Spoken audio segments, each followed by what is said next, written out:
যদি একটি সঠিক উন্নয়ন, দীর্ঘমেয়াদী একটা উন্নয়ন দেখতে যাই, তাহলে আপনি এইরকম ব্যক্তিকে নির্বাচিত করতে হবে যার দৃষ্টিভঙ্গি বাংলাদেশের এই রাজনীতিবিদ থেকে ভিন্ন। আমার আবেদন আমার সুপ্রিয় অভিনেতাদের কাছে গেছে যে আপনারা এবার ভোটটা দেওয়ার আগে একটু চিন্তা হবে, আপনারা কিটা চাই। আমি একটা দল করি হিসাবে আমার দলের হয়তো চাউনি আছে, আমার দলের অনেকে অনেক পাইব, আপনারা কিটা পাইবা, আপনারা চাই কিটা, আপনারা কি যে অবস্থান আসুন এই অবস্থানে থাকতে চাই না আপনারা পরিবর্তন চাই? তাহলে সর্বপ্রথম হইল আমাদের এলাকাতে গত 17 বছর থেকে অবহেলিত, আমরা কিচ্ছু পাইছি না বলতে চাই। আমাদের যোগাযোগ ব্যবস্থা, স্বাস্থ্য ব্যবস্থা, শিক্ষা ব্যবস্থা, নথিবাঙ্গন, আমাদের যুবক তরুণদের কোনো কাজকর্ম নাই।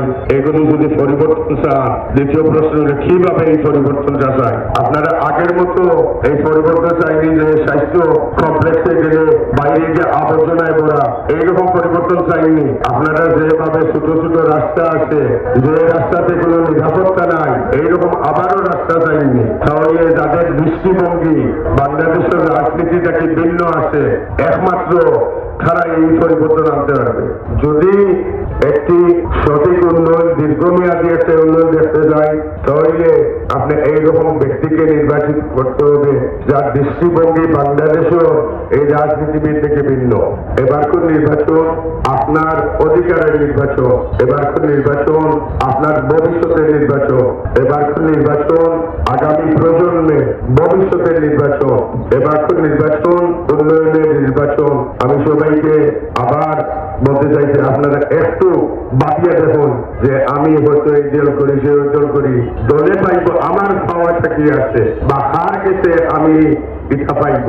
আমি আশাবাদী আমরা বিহার এবং গঞ্জের জনগণ এখন সচেতন। আগের মতো এই বিভিন্ন আশা প্রত্যাশা এগুলি না নিয়ে এবার চিন্তা করি ভোটটা দিবা।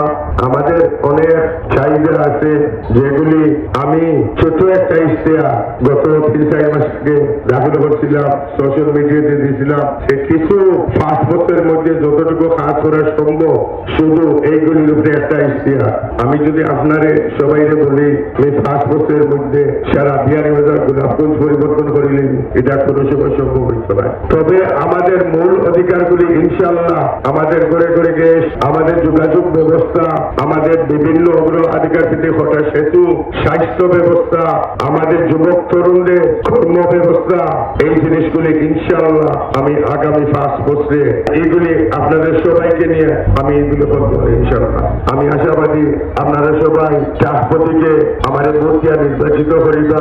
আমার আপনার কাছে কিছু চাওয়া পাওয়ার নাই, আমি শুধু আপনার ভালোবাসা চাই আর আপনাদের সেবক হিসাবে আপনাদের সাথে তাকে আমি কাজ করতে চাই।